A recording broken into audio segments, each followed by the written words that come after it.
Screen नहीं show हो रही है। अब शो हो रही है स्टूडेंट्स आपको screen? No sir. Yes sir. Yes sir. Okay, किसी सिंगल स्टूडेंट का इशू है, वो अपना इशू देख ले। अच्छा, चलें स्टूडेंट स्टार्ट करते हैं। मैं चेक कर लूँ रिकॉर्डिंग हो रही है कि नहीं हो रही, फिर हम इसको स्टार्ट करते हैं प्रॉपरली। मुझे उम्मीद है कि आप सारे लोगों के पास ब्लैंक पेजेस और पेन ज़रूर होगा बस, और फोकस होके बैठे होंगे। तो चलें स्टार्ट करते हैं। यस, अकाउंटिंग आज हमने बेटा स्टार्ट करना है आज की रिवीजन के अंदर जी। अच्छा यस, आज की रिवीजन के अंदर हम जो चैप्टर कवर करने जा रहे हैं उसमें है adjusting entries number 1, adjusting entries 2, adjusted trial balance और फाइनेंशियल स्टेटमेंट के एमसीक्यूज। ये हम आज सिर्फ ये 4 चैप्टर जो है इसको हम जल्दी जल्दी से करेंगे। तो स्टूडेंट चलें चलते हैं सबसे पहले एडजस्टमेंट एंट्रीज के ऊपर। एडजस्टमेंट एंट्रीज को ऊपर जाने से पहले मुझे जरा गौर से सुनो स्टूडेंट्स। यू नो ना कि चलें अगर मैं देखता हूँ एक मिनट के लिए आपके कोर्स को मैं अपने माइंड में लेके आता हूँ और आपके कोर्स को सोचता हूँ, तो बिलीव में आपके पूरे कोर्स के अंदर 2 ही चैप्टर मुझे नजर आते हैं। एक मुझे बैंक रिकंसिलिएशन स्टेटमेंट नजर आता है और दूसरी एडजस्टमेंट एंट्रीज नजर आती हैं। ये 2 वो चैप्टर हैं जो मेरे ख्याल से कोर चैप्टर्स हैं, और इसकी इन डेप्थ अंडरस्टैंडिंग होना हर स्टूडेंट के लिए मेरे ख्याल से लाजमी है। चलें बैंक रिकंसिलिएशन को तो छोड़ते हैं, हम एडजस्टिंग एंट्रीज की तरफ जाते हैं। स्टूडेंट्स, एडजस्टिंग एंट्रीज सबसे इंपॉर्टेंट एंट्रीज होती हैं।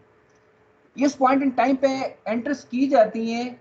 इसका ऑब्जेक्टिव क्या होता है, जरा इसकी मोटी मोटी 2-4 बातें अपने माइंड में रखेंगे तो आपको सारी इंशाल्लाह ये समझ आ जाएंगे। नंबर 1 ऑब्जेक्टिव ये होता है कि ट्रू एंड फेयर चीज को लेके आना, नंबर 1। नंबर 2 कि adjustment entry students accrual basis of accounting के अंदर हम करते हैं। कैश बेसिस ऑफ अकाउंटिंग के अंदर कोई एडजस्टिंग एंट्रीज नहीं होती। एक्रूअल बेसिस के अंदर एडजस्टिंग एंट्री क्यों होती है? क्वेश्चन है सिंपल सा। देखो सम टाइम ऐसे होता है कि हम किसी बंदे से एडवांस में कैश ले लेते हैं और उसको हम सर्विसेज नहीं दे रहे होते, लिहाजा अगर जो हमने कैश ली है उसको तो हम रेवेन्यू कंसिडर नहीं कर सकते ओवरऑल उसके अगेंस्ट, इसलिए कि उसके अगेंस्ट हमने सर्विसेज नहीं दी। इसी तरह से बहुत सी चीजें ऐसी होती हैं जिसका बेनिफिट या तो हम अगले साल में ले रहे होते हैं या एडवांस में हमने ले लिया होता। सो इन दोनों के लिए एक ट्रू एंड फेयर पोजीशन पे जाने के लिए, ताकि जब आप अपनी इनकम स्टेटमेंट स्टूडेंट्स बनाएं तो उसके अंदर आपका प्रॉफिट जो है वो ट्रू एंड फेयर शो, उसमें किसी किस्म का कोई एक्सपेंस को ओवर एस्टिमेट ना करके दिखाया हो। फॉर एग्जांपल एक छोटी सी एग्जांपल आपके सामने रखूं, मैंने रेंट दिया, अपने ऑफिस का रेंट दिया, सपोज करता हूं 2 साल का। ये पिछले, जैसे ही मैं सपोज करता हूँ, मैं आसानी के लिए टाइमिंग भी आसान करता हूँ, मैं जनवरी में मैंने 2 साल का रेंट दिया, तो जैसे ही मैं दिसंबर में चला गया तो अब जरा गौर से सोचो ना, जो मैंने रेंट दिया था उसका बेनिफिट कितने अरसा होगा? 2 साल होगा। हाँ, 1 साल मैंने ले लिया है, 1 साल अगला भी हमें इसका बेनिफिट होगा। तो फिर ये ट्रू एंड फेयर है कि ये सारे का सारा एक्सपेंस जो मैं सपोज करता हूँ 40,000 रुपया था, मैं सपोज करता हूँ 20,000 पर मंथ था, पर ईयर था हमारे पास, तो वो 40 का 40,000 जो है उसको मैं इस साल में इंक्लूड कर सकता हूँ? आंसर होगा नो। आप क्या इंक्लूड कर सकते हैं? ट्रू एंड फेयर क्या है? ट्रू एंड फेयर ये है कि आपने चूंकि 1 साल इस्तेमाल कर दिया है, तो जो चीज हमारे अकाउंटिंग में इस्तेमाल हो जाती है उसको हम एक्सपेंस कंसिडर कर देते हैं। तो 1 साल तो एक्सपेंस होना चाहिए, और जो हमारे पास रिमेनिंग अगला हाफ ऑफ द रेंट है वो हमारा एसेट होना चाहिए जिसको आगे चल के यूज करें। तो स्टूडेंट्स हम ऐसा करते हैं, थ्रू जर्नल एंट्रीज हम इन अकाउंट्स को ट्रू एंड फेयर पोजीशन पे लेके आ जाते हैं। जो एक्सपेंस है इस साल का उसको उतना ही एक्सपेंस शो कर देते हैं, और जितना रेवेन्यू उसको इतना शो कर देते हैं। अगर ओवर एक्सपेंस शो किया होता है तो उसको अंडर करके उसका जो रिमेनिंग पार्ट है उसको प्रीपेड को चार्ज कर देते हैं। इसी तरह से सेम केस आपकी रेवेन्यू के अंदर भी होता है। ये तो एक जनरल सी बात थी कि हमने करना क्या है। हम एडजस्टमेंट का मोटा ऑब्जेक्टिव क्या है? आप अपने एक्सपेंस और आप अपने रेवेन्यूज को एक ट्रू एंड फेयर पोजीशन पे लेके आ जाएं। ठीक हो गया, पहली बात। दूसरी बात स्टूडेंट्स, एक टिप के तौर पे याद रखनी, 2 टिप्स के मैं बताऊंगा इसमें।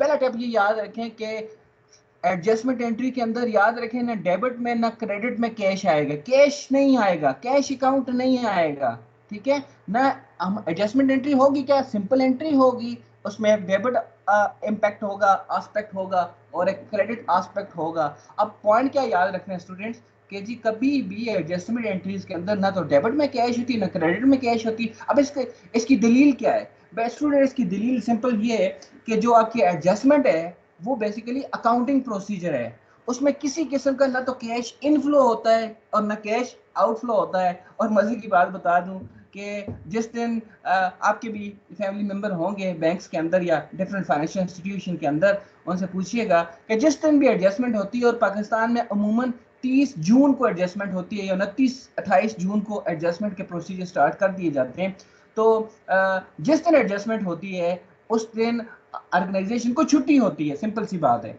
तो जब छुट्टी होती है तो बड़ी ऑब्वियस सी बात है, ना तो कैश इनफ्लो होता है ना कैश आउटफ्लो होता है। ये तो एक मैं जनरल सी बात करता हूँ, लेकिन ओवरऑल बात ये है कि हमारी एडजस्टमेंट एंट्री के अंदर हम सारे उन अकाउंट्स को एडजस्ट कर रहे होते हैं जो नॉन कैश आइटम्स होते हैं। जैसे मैंने अब एक्सपेंस की बात की है, या कोई रेवेन्यू है, या कोई एसेट है, या कोई लाइबिलिटी है, उसके अंदर अगर कोई ओवर एस्टिमेशन है या अंडर एस्टिमेशन है, हमारा ऑब्जेक्टिव ये होता है कि उसको ट्रू एंड फेयर पोजीशन पे लाएं, ताकि हमारी जो इनकम स्टेटमेंट है या बैलेंस शीट है उसका जो ऑब्जेक्टिव है कि आपके इन्वेस्टर्स को, आपके आउटसाइडर्स को एक ट्रू एंड फेयर रिजल्ट दिया जाए, उसमें किसी किस्म का घपला या विंडो ड्रेसिंग ना की जाए। अच्छा जी, ये तो कैश का पॉइंट था जी। एक और चीज इसमें यूज की जाएगी, शायद कॉमन नहीं भी हो, बट एक चीज होती है डेप्रिसिएशन, और एक चीज होती है याद रखो एप्रिसिएशन, अपोजिट एप्रिसिएशन। स्टूडेंट्स, कोई भी नॉन करंट एसेट्स हैं, नॉन करंट, जैसे मैंने वर्ड यूज किया ना नॉन करंट, तो आपको याद होगा the item which is not current. Current का मतलब CURRENT, करंट। करंट से क्या मतलब होता है, विद इन 1 ईयर। ऐसा एसेट जो जिसकी जिंदगी 1 साल से ज्यादा हो, उस पर डेप्रिसिएशन होगी। पॉइंट नंबर 1, डेप्रिसिएशन क्या होता है हमें पता है ना, गाड़ी चलती है, मशीनरी चलती है, बिल्डिंग इस्तेमाल होती है, तो वो यूज, जब कोई चीज यूज होती है तो वे टेर होती है, उसमें उसकी लाइफ में कमी आती है, और इस कमी को, इसको इसको सिस्टमेटिक कमी को हम डेप्रिसिएशन कहते हैं सिंपल लफ्जों के अंदर। अब जरा एक पॉइंट यहाँ पे याद रखिएगा, अकाउंटिंग के अंदर और दुनिया के अंदर सिर्फ एक एसेट है, only one asset which is not subject of a depreciation, that is called a land।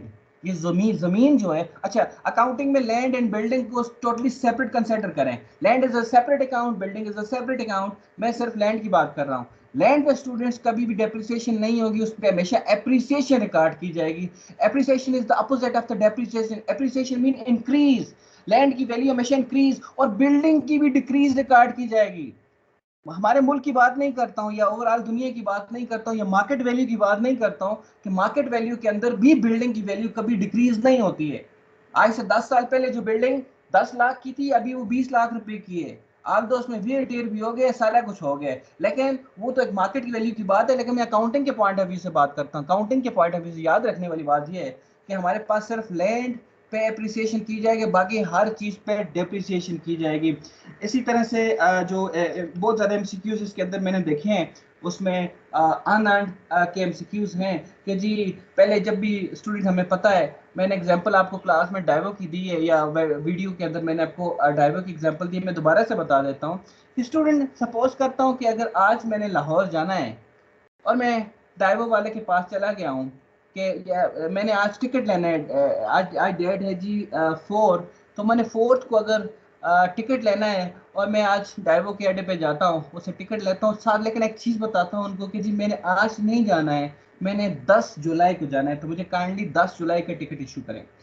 अब जरा यहाँ पे इसी पॉइंट को, इसी एग्जाम्पल को अपने जरा समझ रहे हैं स्टूडेंट्स। आज जो मुझे टिकट इशू किया जाएगा, जिसके ऊपर 10 जुलाई 12 बजे का टाइम लिखा हुआ है, तो जरा गौर कीजिएगा, जो मैंने 1000 रुपीज ड्राइवर वालों को दिए, तो वो ड्राइवर वालों की रेवेन्यू है कि नहीं है, कैश तो उन्होंने रिसीव कर दिया मुझसे, मुझे एक कागज भी दे दिया टिकट।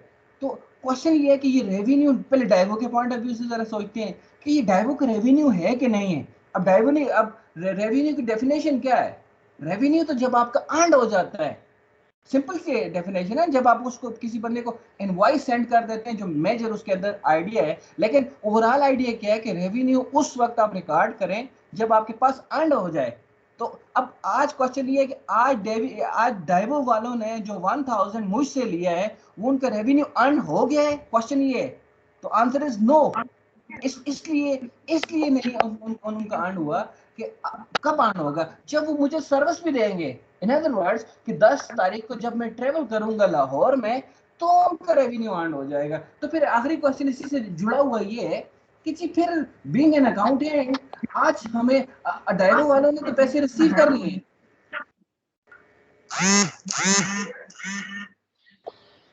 थोड़ी सी डिस्टॉर्शन को खत्म करो। अब क्वेश्चन ये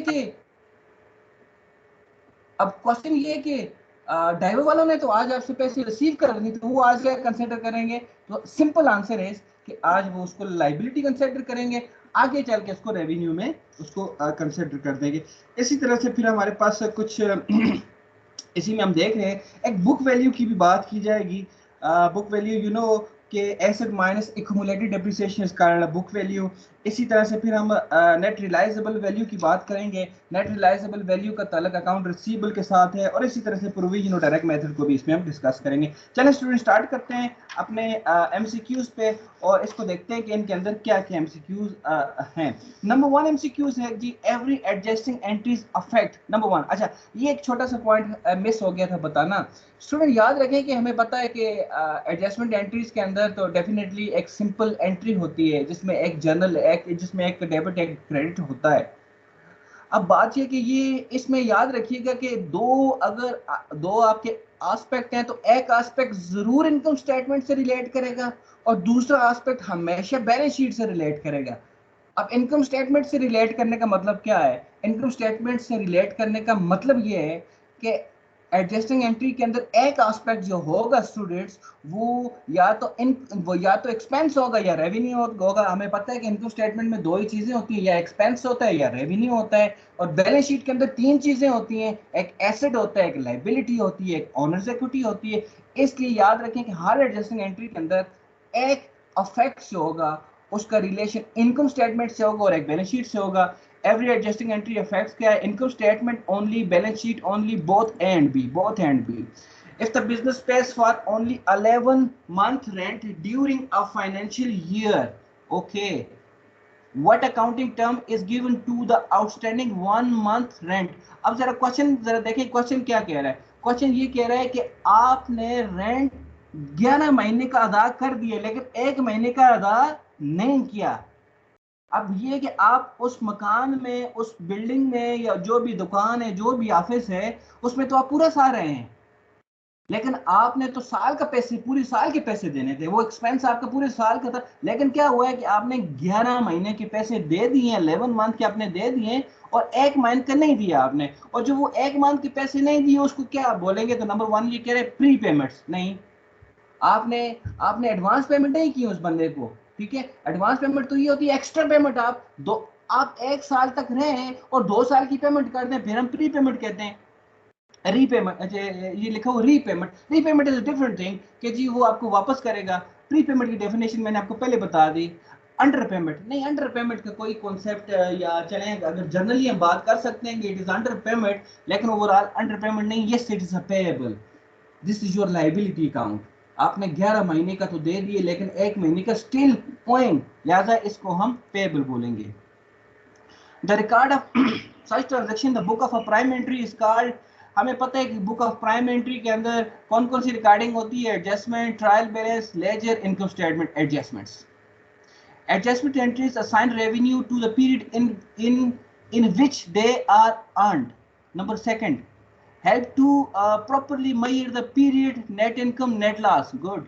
C, bring the asset and liability to the correct balances. ठीक, all of above statements are true regarding the adjustment. I think all of above statements are true. Number 1 देखें क्या होता है। देखो एडजस्टमेंट करने से पहले क्या पोजीशन होती है और एडजस्टमेंट करने के बाद क्या पोजीशन होती है, ये पॉइंट बड़ा इंपॉर्टेंट है। एडजस्टमेंट करने से पहले की पोजीशन में आपको बताऊंगा ट्रू एंड फेयर नहीं होती है।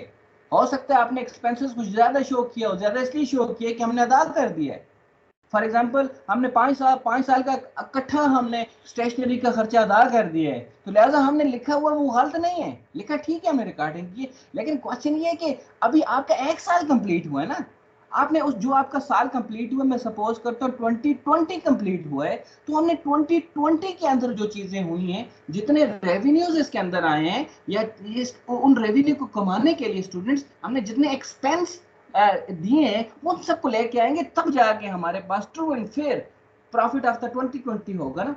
सो तो नंबर सेकंड है जो है टू प्रॉपर्ली मेजर, यस, इससे हम true and fair net profit को शो कर सकते हैं और इससे फिर बैलेंसेस को ठीक किया जा सकता है। तो all of I think yes it is a true. A balance of unearned rent at the end of the period represent, अब देखो unearned rent है, सिंपल सी बात, बहुत पहली क्लास में बता दिया था कि unearned किसी चीज के साथ लगे उसको लाइबिलिटी बनाता है, ठीक है, ये क्लियर रूल है। तो एसेट एक्सपेंस लाइबिलिटी है। Which of the following is an example of unearned income? Unearned income, income क्या होती है? Income received in advance. Unearned income which is not earned. Advance में ले लिए, जैसे अभी मैंने आपको डाइवो की एग्जांपल दी, तो डाइवो ने जो मुझसे 1000 रुपए ले लिया था वो उसका अनअर्न्ड इनकम है। आज की तारीख 4 तारीख से लेकर 9 तारीख तक, 10 तारीख को वो अर्न में कन्वर्ट हो जाएगी, लेकिन ये पिछले दरमियान में जो 5 दिन है ये अनअर्न्ड रहेगी। क्या कह रहे हैं? Cash pay to supplier number 1, number second advance receive from the bank, cash paid to supplier, इसमें कौन सा अनअर्न्ड की बात आ गई है? Advance receive from the bank, इसमें कौन सा अनअर्न्ड हमने उससे रिसीव किया है? अच्छा, इसमें तो कोई आमदनी की रिलेटेड बात नहीं है। Advance receive from the customer for a purchase order place by him, मतलब इसको जरा देखिए, ये ऊपर भी एडवांस लिए है लेकिन एडवांस बैंक से लिए, that is a simple bank loan. लेकिन यहाँ पे अगर गौर करें तो advance receive from the customer, इसलिए कि ये अनअर्न्ड रेवेन्यू का ताल्लुक, रेवेन्यू की बात है, और रेवेन्यू का ताल्लुक हमेशा कस्टमर से होता है।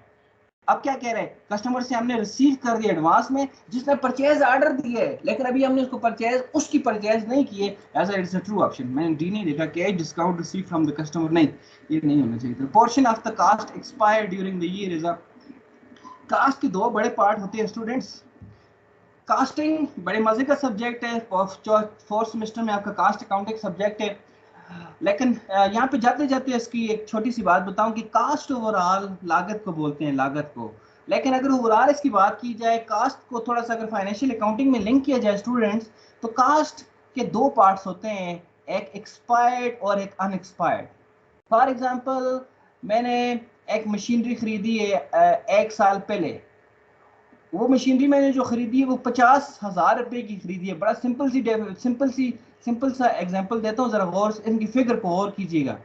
1 साल पहले, आज दिसंबर है सपोज करता हूँ, 1 साल पहले मशीनरी खरीदी थी 5 लाख में, बंदे ने ये कहा था कि ये 5 साल चलेगी, मीन हर साल का उसका जो डेप्रिसिएशन है वो 1 लाख की डेप्रिसिएशन है। अब जरा देखें 1 साल के बाद आज के पॉइंट में जरा गौर से देखें, तो जो उसकी पहले कास्ट थी 5 लाख, आज वो 5 लाख नहीं है, उसमें से 1 साल एक्सपायर हो गया है, कंज्यूम हो गया है, यूज कर दिया उसकी सर्विसेज, तो वो और दूसरे 4 साल अभी रिमेनिंग है। तो याद रखिएगा, कास्ट के 2 पार्ट होते हैं, एक पार्ट एक्सपायर्ड पार्ट होता है जो कंज्यूम हो जाता है, जो यूज हो जाता है, और कि जो चीज यूज और कंज्यूम होती है उसको एक्सपेंस बोलते हैं। और इसी तरह से जो चीज अनएक्सपायर्ड होती है, जो अभी इस्तेमाल नहीं होती, उसको हम एसेट बोलते हैं। सो यहाँ पे क्या कह रहा था? The cost of the portion of expired cost, expired cost का मतलब एक्सपेंस है।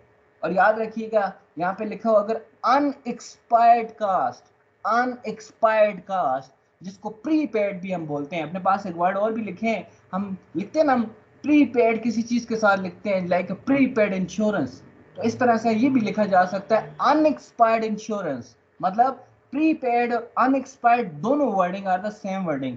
सो सिंपल है, एक्सपायर्ड का मतलब एक्सपेंस, जो भी पोर्शन आपका एक्सपायर हो जाता है उसको हम कास्ट का पार्ट जो होता है that would be called a expense. Which of the following is not adjusting entries? Okay, हम देखते हैं एडजस्टिंग एंट्री कौन सी नहीं है, हमें पता चला है, कुछ हमें आइडिया मिला है। Number 1, debit unearned revenue, credit revenue, ये basically this is a good, this is a this is a very popular adjusting entry, जिसमें जरा गौर से देखें आपका अनअर्न्ड रेवेन्यू जो है, जिसको आप लाइबिलिटी पहले कंसिडर करेंगे, that would be converted into the revenue account. जब आगे चल के जब 10 तारीख को स्टूडेंट क्या होगा, अब छोटा सा पॉइंट, और आज की तारीख में आप डाइवो वाले हैं, आप क्या एंट्री पास करेंगे, कैश आपके पास आ जाएगा जई स्वाति से, तो आप कैश को डेबिट कर देंगे 1000 को, और क्रेडिट किसे करेंगे, अनअर्न्ड रेवेन्यू को क्रेडिट कर देंगे। इसलिए कि आज डाइवो वालों ने कमाया नहीं है, लेकिन 10 तारीख आ गई है, आप सपोज करें आज 10 तारीख है, मैंने ट्रेवल भी कर दिया, तो क्या एंट्री पास होगी कि वो जो अनअर्न्ड रेवेन्यू जो लाइबिलिटी अकाउंट है जिसको आपने क्रेडिट लगाया है, उसको उठा के यहाँ पे आपने डेबिट लगा देना है, डेबिट अनअर्न्ड रेवेन्यू कर देंगे और क्रेडिट किसे करेंगे, रेवेन्यू को। अब क्या होगा, अनअर्न्ड रेवेन्यू अभी जो किए और जो 4 तारीख अनअर्न्ड रेवेन्यू हुआ है वो आपस में क्रॉस हो जाएंगे, खत्म हो जाएंगे, नो मोर लायबिलिटी ऑफ डाइवो, इसलिए कि मैंने सफर कर दिया और रेवेन्यू कन्वर्ट हो जाएगा। ये तो है डेबिट इंश्योरेंस एक्सपेंस और क्रेडिट प्रीपेड, ये भी है। डेबिट कैश, देख लो आपको बताया था कि छुट्टी होती है बाबा, उस दिन हाजिरी ही नहीं है ऑर्गेनाइजेशन के अंदर। अगर ऑर्गेनाइजेशन के अंदर ताला लगा हुआ है तो उसके अंदर कौन सी कैश इनफ्लो होगी या कौन सी कैश आउटफ्लो होगी। लिहाजा ये इसमें कैश की वजह से मुझे नजर आ रहा है कि ये एडजस्टिंग एंट्री नहीं है, लेकिन फिर भी दूसरी भी आखिरी भी पढ़ेंगे। Wages expense to wages payable, yes ये भी बहुत पॉपुलर एंट्री है, जहाँ पे हमारे पास जो हम एक्सपेंस के केस में देखते हैं। So option C is the right option. A liability account that reports amount received in advance of providing goods and services, again unearned revenue। और इसमें कौन था, earned liability थी वगैरह वगैरह। Which of the following entries record the utility bill incurred? कि खर्चा हो गया बाबा, आपको यूटिलिटी बिल आ गया है, लेकिन बट नॉट पेड, आपको एक्सपेंस, इसको नॉर्मली बोलते हैं एक्सपेंस इनकर्ड। एक्रूड एक्सपेंस की डेफिनेशन है ये, अगेन एक्रूड एक्सपेंस की डेफिनेशन है, जहां पे बोला जाता है expense incurred but not paid.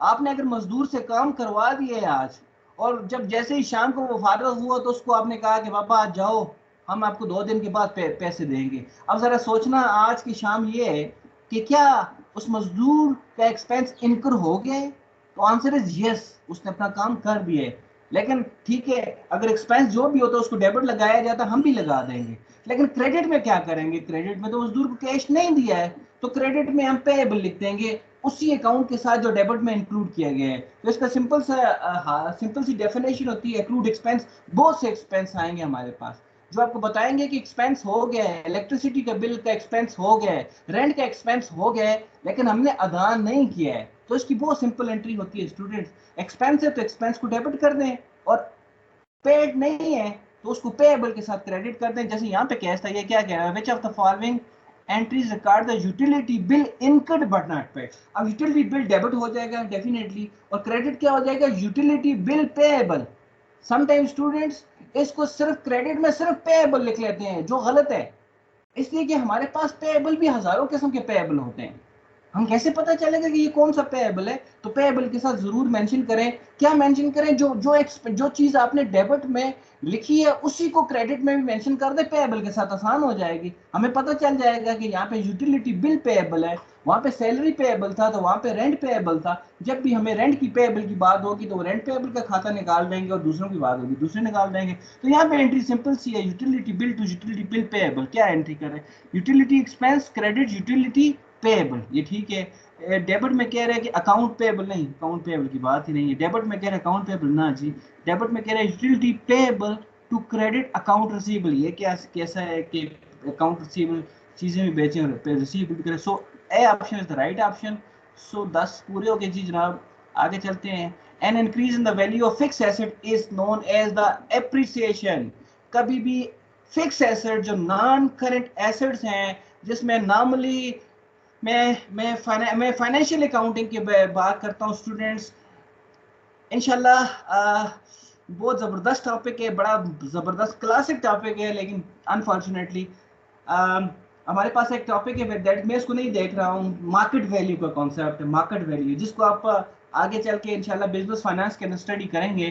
सो यहाँ पे कह रहा था कि increase in the value of the fix asset is known as the appreciation. Appreciation depreciation decrease, appreciation increase. short term loan can be best described, short term जब भी बात की जाए उसको हम current बात करते हैं, CURRENT, current.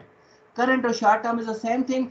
within a 1 year, within a 12 month अगर आपकी कोई transaction है या उसका कोई impact है या उसका कोई nature है, whatever, आप देख लें context क्या है, इस context के अंदर loan की बात की जा रही है, तो ऐसी amount that will be payable within a 1 year is called as short term loan. If the period is 3 year, no. If the period is over 1 year, no. If the period is less than 1 year, yes, and B, no. C option. Which of the following is true for every adjusting entry? They affect only income statement account, no. The affect balance sheet account and income statement account, yes. The affect only balance sheet, the affect only the with the normal balance, दोनों पे impact करेगा. मैंने आपको बताया इसकी इस adjustment entry का मजा ही इसमें है, जब आपको नजर आ जाए कि डेबिट में तो इनकम स्टेटमेंट का आइटम एक्सपेंस आ गया है, अब आप देखेंगे फिर क्रेडिट में तो कोई बैलेंस शीट का आइटम आएगा, वो बैलेंस शीट का आइटम लाइबिलिटी होगा. Unearned revenue or prepayment liability, temporary liability है जी.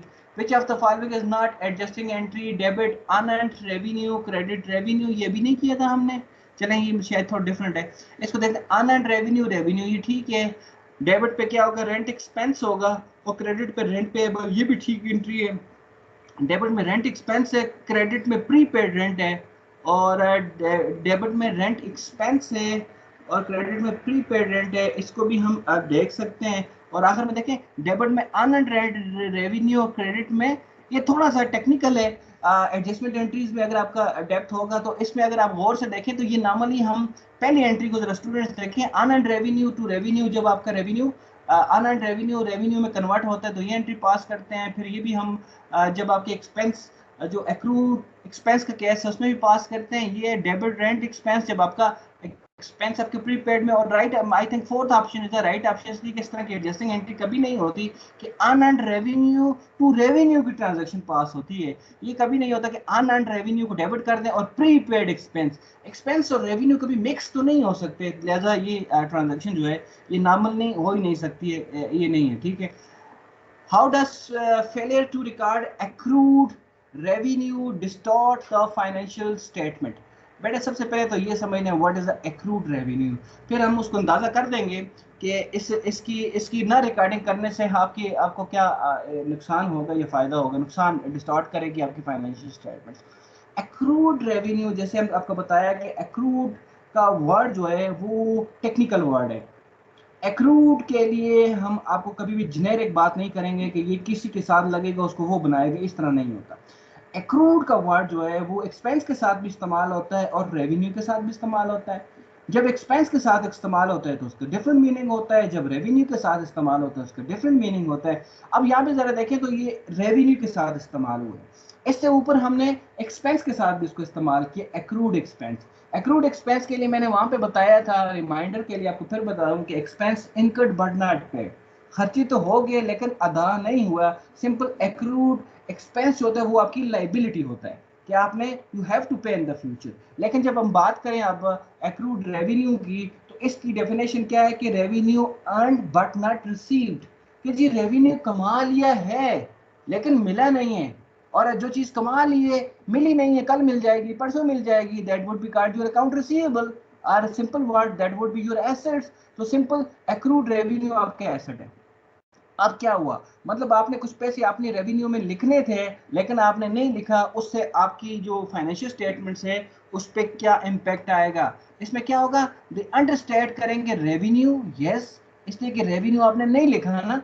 आपने आप ऐसा इस तरह समझें कि एक बंदे से आपने 20,000 रुपये लेना था लेकिन आपने वो नहीं रिकॉर्ड कर सकते, आप भूल गए, तो क्या होगा, अगर वो उसने आपकी ओवरऑल फाइनेंशियल स्टेट को कैसे नुकसान पहुंचाया, डिस्टॉर्ट कैसे किया, उसमें देखते हैं क्या होगा. नंबर वन इम्पैक्ट क्या होगा, उससे आपका रेवेन्यू कम लिखा जाएगा, ये भी ठीक है. और उसके अगर रेवेन्यू कम होगा तो अल्टीमेटली उसका इम्पैक्ट क्या होगा, नेट इनकम के ऊपर. अगर कम रेवेन्यू शो करेंगे तो आप उतना आप प्रॉफिट भी कम शो कर रहे हैं, या नेट इनकम और नेट प्रॉफिट एक ही बात है, उनको कम शो कर रहे हैं, और अल्टीमेटली यू नो कि ये आपका अकाउंट रिसीवेबल है तो इसको करंट एसेट में आना चाहिए था, ये पहली बात तो बिल्कुल ठीक नजर आ रही है। इट अंडरस्टैंड था नेट इनकम, ठीक है ये बात ठीक है इससे, लेकिन स्टॉक होल्डर इक्विटी के इसमें क्या इम्पैक्ट है? चले स्टॉक होल्डर का इम्पैक्ट मैं समझ जाता हूँ, लेकिन करंट लाइबिलिटी का तो उसमें कोई इम्पैक्ट नहीं, इसलिए कि एक्रूड रेवेन्यू को हम एसेट बोलते हैं, और मोस्ट प्रोबेबली इसको करंट एसेट बोले तो ज्यादा बेहतर है। इट ओवरस्टेट रेवेन्यू, नहीं वो रेवेन्यू कैसे ओवरस्टेट करेगा? अभी हमने अपना रेवेन्यू एक लिखा ही नहीं है, ये तो सही गलत हो गया। It understate the current asset, ये ठीक है। It overstate the stock holder equity, current asset को अंडरस्टेट की बात तो ठीक नजर आती है, लेकिन ओवरस्टेट स्टॉक होल्डर इक्विटी को कैसे करेगा? नहीं, इसमें कोई इंपैक्ट नहीं है, लिहाजा मुझे ए ऑप्शन राइट ऑप्शन नजर आती है। Okay, A is right option. The purpose of adjusting entry is to adjust the owner capital account for the revenue expense drawing record during the, नहीं इस तरह नहीं है, ठीक है। स्टूडेंट्स एडजस्टमेंट का अगर ऑब्जेक्टिव बात की जाए ना, तो मैं ये समझता हूँ कि major objective of the adjustment क्या है? आपके रेवेन्यू और आपके एक्सपेंसेस, दो चीज़ों को देखो। एडजस्टमेंट का मजा किस बात में है कि आप सिर्फ दो अकाउंट्स को, रेवेन्यू अकाउंट्स को और एक्सपेंस अकाउंट को कान से पकड़ के उसको ठीक कर देते हैं। जैसे ही आप अपने एक्सपेंसेस को एक ट्रू पोजीशन पे ले आते हैं या रेवेन्यू को ट्रू पोजीशन पे लेके आ जाते हैं, आपके सारे अकाउंट ऑटोमेटिकली बाकी ठीक हो जाते हैं। कैसे ठीक होते हैं? देखो, एक्सपेंस के साथ जुड़ा हुआ अकाउंट आपका क्या होगा? लाइबिलिटी का अकाउंट होता है, और इसी तरह रेवेन्यू के साथ आपके एसेट के अकाउंट जुड़े होते हैं। एक अकाउंट को एडजस्ट करेंगे, ऑटोमेटिकली सारे अकाउंट एडजस्ट हो जाएंगे। सो क्या क्या रहा था purpose of adjusting entries to का, नहीं है नहीं। इसके बाद नेक्स्ट में चले जाते हैं, adjust daily the balance in the, नहीं डेली की, apply the realisation principle and the matching principle to the transaction effect to are the more period, this a more precise definition. अगर क्या कह रहे हैं, prepare the revenue expenses account for the recording transaction net, नहीं है नहीं, ये realisation principle and a matching principle, इसमें मैं नहीं जाता हूँ, ठीक है।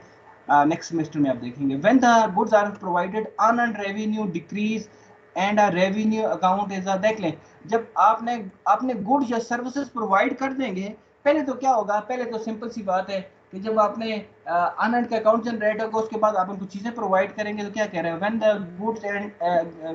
द गुड्स आर प्रोवाइडेड, ठीक है, unearned revenue decrease and revenue account, simple सी बात है, अन अन अन अन अकाउंट जो है या अनअर्न्ड रेवेन्यू अकाउंट जो है, जो लाइबिलिटी है वो डिक्रीज होगा, तो उसका इम्पैक्ट कहाँ पे आएगा? रेवेन्यू में आएगा। तो रेवेन्यू क्या हो जाएगा? इंक्रीज हो जाएगा। Decrease increase remain same, A B C A, ठीक है। Option which of the following should not be called sales? Sale आपको पता है नॉर्मल ऑपरेशन से सेल होती है। गुड्स सोल्ड फॉर कैश, ठीक है। ऑफिस फर्नीचर सोल्ड, नहीं, ऑफिस फर्नीचर नहीं। ऑफिस फर्नीचर, अगर आपकी ऑफिस फर्नीचर ही बेचने की दुकान है वो अलग बात है, फिर आपका ऑफिस फर्नीचर, लेकिन ये कि अगर आप अपने जो प्रैक्टिकल ऑफिस से, रील ऑफिस से चीज़ों को उठा के बेचते हैं, तो जो सेल नहीं। Good cell credit all about fixture fitting, जो भी आप कोई नॉर्मल ऑपरेशन से अलग चीज़ बेचते हैं, उसको रेवेन्यू नहीं कंसिडर करते। Revenue receipt is the shown in the income statement as a, आप जो नॉर्मली आप करते हैं कि रेवेन्यू रिसीट्स का मतलब ये है कि रेवेन्यू की मद में जितने भी इनकम हैं उसको आप एज अ क्या शो करते हैं? एक्सपेंस शो करते हैं, अदर इनकम, इनकम या इनकम। और स्टूडेंट इस वर्ड को जरा लिखिएगा, इनकम और इनकम और revenue is the same thing. अच्छा, इनकम और रेवेन्यू ये दोनों वर्ड जो हैं ये आपके पास सेम है। सो स्टूडेंट्स, यहाँ तक हमने एडजस्टमेंट नंबर 1 को कंप्लीट किया है। If you have any question, you can ask.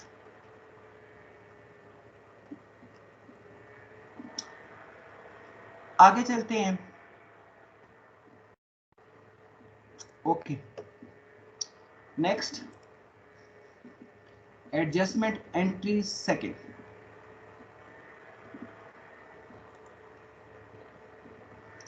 Adjustment entry seconds के अंदर स्टूडेंट्स ज़्यादातर जो चीज़ें आई हैं वो हमारे पास प्रोविजन फॉर बेड डेट्स के सेंस में आया है।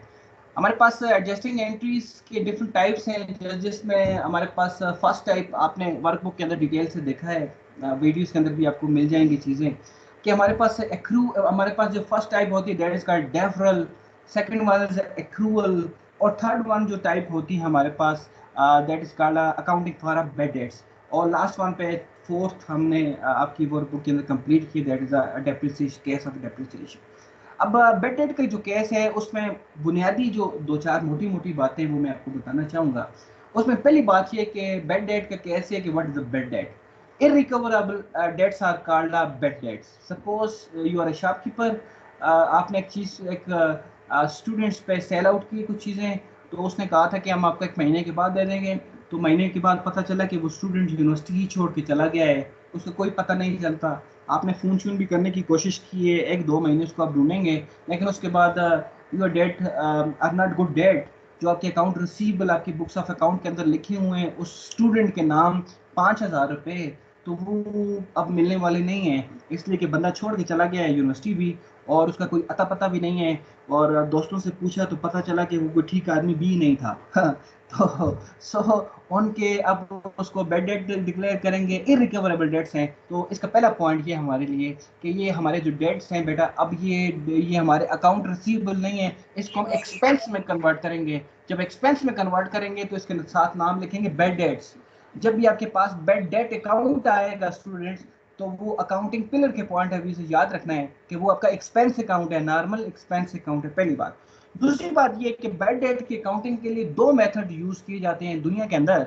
एक पुराना मेथड था जो खत्म भी हो गया है, which is not acceptable under the gate, जिसको हम डायरेक्ट राइट ऑफ मेथड बोलते थे।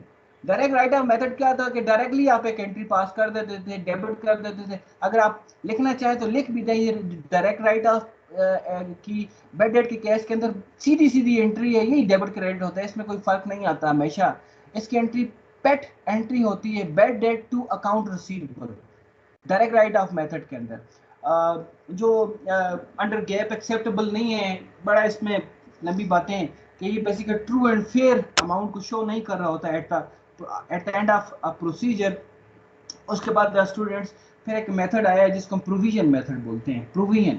और प्रोविजन की वर्डिंग हमारे पास चूंकि ब्रिटिश से है, तो उसके अगेंस्ट हमारे पास वर्ड अलाउंस का वर्ड है अमेरिकन, तो उसको हम प्रोविजन मेथड बोल सकते हैं या अलाउंस मेथड बोल सकते हैं।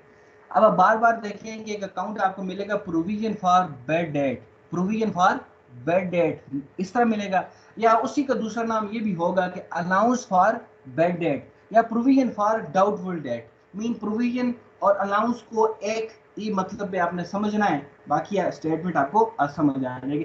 प्रोविजन मेथड में स्टूडेंट ऐसे होता है कि बड़ा एक मेन ऑब्जेक्टिव मेथड है, जिसके थ्रू हम ऐसा करते हैं स्टूडेंट्स कि पहले से एडवांस में एक प्रोविजन क्रिएट करते हैं। प्रोविजन क्या होती है? Amount set aside for a particular purpose. जैसे फॉर एग्जांपल घरों में या वैसे ही आप कहीं छोटा सा डब्बा रख लें अपने पास, और हर महीने कुछ थोड़े थोड़ी सी आप उसमें सेविंग करें कि आपका अल्टीमेटली ऑब्जेक्टिव ये हो कि जी मैंने 1 साल के बाद एक सपोज करता हूँ प्रिंटर लेना है, तो वो फॉर प्रिंटर जो आप छोटी छोटी अमाउंट को सेट असाइड कर रहे हैं, that is called provision for printer. आप उसको लिख सकते हैं उस डब्बे के ऊपर कि प्रोविजन फॉर प्रिंटर, कि जी प्रिंटर के लिए हमने इसमें पैसे जमा कर रहे हैं। सो मैं ये कहना चाह रहा था कि coming back to the real issue, कि बेड डेट के अंदर स्टूडेंट्स दो तरह की अकाउंटिंग ट्रीटमेंट्स होती हैं। एक को हम डायरेक्ट राइट ऑफ बोलते हैं, बड़ी सिंपल सी उसकी एंट्री है, लेकिन वो एक्सेप्टेबल नहीं है जो काम का है, that is called allowance method और प्रोविजन मेथड। उसमें ये किया जाता है कि पहले से ही प्रोविजन मेंटेन की जाती है कि जी अल्लाह ना करे आगे बैड डेट्स हो तो उसके अगेंस्ट हम इसको क्लोज आउट कर देंगे, फिर उसको आगे क्लोज आउट किया जाते हैं। और इसी तरह से फिर एक और इस प्रोविजन के केस में एक छोटी सी और बात भी ऐड कर दूं। फॉर एग्जांपल एक बंदा, वही उसी बंदे की एग्जांपल जो 5,000 लेके हमारा भागा था, अब वो तकरीबन 5 महीने बाद फिर वापस आ गया। तो उसने बताया कि अचानक उसको कोई इशू हो गया था, वो चला गया था, लेकिन ये कि ये उसने अपने पैसे वापस कर दिया आके। तो उसमें ये फिर केस हमारे पास होता है रिकवरी ऑफ बेड डेट्स, इसको बोलते हैं कि वंस आप एक अमाउंट को बेड डेट डिक्लेयर कर दें अपने बुक्स ऑफ अकाउंट में, उसको एक्सपेंस शो कर दें कि जी ये अकाउंट रिसीवेबल अब नहीं मिलने हैं। आपने जितने भी सेट एसओपीज थे उसके मुताबिक आपने उसको फ़ोन भी किया, आपने उसको ख़त भी लिखा, मालूमात भी की, जो भी था, लेकिन वो सारे एग्जॉस्ट करने के बाद आपको मालूम हुआ कि वो नहीं दे रहा। आपने बेड डेट डिक्लेयर कर दिया, लेकिन हो सकता है नॉर्मल ऑर्गेनाइजेशन में ऐसे होता है कि ऑर्गेनाइजेशन फॉर द टाइम भी कुछ इस तरह की पोजीशन में आ जाती है, जैसे कोविड है या बैंकरप्सी की बड़े करीब होती हैं, तो उन दिनों में वो सारी अपनी पेमेंट को स्टॉप कर देते हैं सिर्फ अपनी जान बचाने के लिए कि बैंकरप्सी से कैसे निकला जाए। और जैसे ही वो बैंकरप्सी से निकलते हैं तो अगले महीने 2 महीने के अंदर फिर वो आराम आराम से जितनी भी पेमेंट है वो रिलीज करना शुरू कर देते हैं। तो मीनवाइल जो भी उनके सप्लायर्स होते हैं, अगर उन्होंने उसको बेड डेट डिक्लेयर कर भी दिया होता है तो दोबारा से उनके अकाउंट्स को ओपन कर दिया जाता है। लेकिन इस प्रोसीजर को जरा समझ रहे हैं, अकाउंटिंग की दुनिया में इस प्रोसीजर को कहते हैं बेड डेट रिकवरी, कि अगर बेड डेट रिकवर हो जाएगा उसकी भी ट्रीटमेंट है। और सिंपल स्टूडेंट्स, आगे चल के फिर एक ही चीज हमारे पास बचती है इस चैप्टर के अंदर, वो दैट इज डेप्रिसिएशन। डेप्रिसिएशन के अंदर दो ही मेथड है, इसकी भी पेट डेफिनेशन है, पेट एंट्री है इसके अंदर। इसकी इस एंट्री को जरा गौर से समझिएगा, ये बड़ी सिंपल एंट्री डेप्रिसिएशन की। डेप्रिसिएशन के अंदर स्टूडेंट्स अपने पेज पे लिखें, एक तरफ लिखें कास्ट मेथड, दूसरी तरफ लिखें written down method. Cost method को अगर गौर से देखें या रिटन डाउन मेथड को अगर गौर से देखें तो दोनों के डेबिट पे डेप्रिसिएशन एक्सपेंस ही होगा। अब इसको लिखना कैसे होता है, हम ऐसे लिखते हैं डेप्रिसिएशन एक्सपेंस अंडरस्कोर, आगे एसेट का नाम जरूर मेंशन करते हैं, इसलिए कि हमें पता है कि जी बिजनेस के अंदर एक से ज्यादा एसेट्स होते हैं। कभी हम डेप्रिसिएशन लागू कर रहे होंगे आपकी फर्नीचर के ऊपर, कभी हम उसको बिल्डिंग के ऊपर अप्लाई कर रहे होंगे, और कभी हम उसको इक्विपमेंट के अंदर अप्लाई कर रहे होंगे, तो जरूर डेबिट में उसका नाम मेंशन करें। तो अगर आप दो दो इसके दोनों मेथड्स हैं, एक को कास्ट मेथड, एक को रिटन डाउन मेथड बोलते हैं, उसको देखें। बल्कि मैं थोड़ा सा पहले चला जाता हूँ। बेटा कास्ट मेथड से मतलब ये होता है कि चीजों को कास्ट पे शो करना। रिटन डाउन मेथड का मतलब ये होता है कि वैल्यू को रिड्यूस करके शो करना। ये ओवरऑल अपने माइंड में पॉइंट रखना है। अब आगे जरा अगर देखें, दोनों में डेबिट दोनों एक्सपेंस शो किए जाएंगे, लेकिन क्रेडिट में फर्क होगा दोनों मेथड्स में, और मेथड की इसी तरह एंट्री यूज की जाती है। सर मेथड पता होना चाहिए, बाकी एंट्री ये रटी रटाई एंट्री आप यूज कर सकते हैं। उसके बाद अगर कास्ट मेथड को स्टूडेंट देखा जाए तो कास्ट मेथड में डेप्रिसिएशन के क्रेडिट में लिखा हुआ है एक्यूमुलेटेड डेप्रिसिएशन, और रिटन डाउन में देखें जहाँ पे मैंने बात कर दी है कि रिटन डाउन का मतलब ये है, कभी भी एसेट को रिटन डाउन की बात की जाए तो उसका मतलब होता है राइट डाउन, डिक्रीज करना, उसकी वैल्यू को कम करना। और हमें पता है कि एसेट की वैल्यू को डिक्रीज करने के लिए रूल ये है कि उस एसेट को क्रेडिट लगाओ। तो सेम रूल अप्लाई हो रहा है रिटन डाउन मेथड में डेप्रिसिएशन के।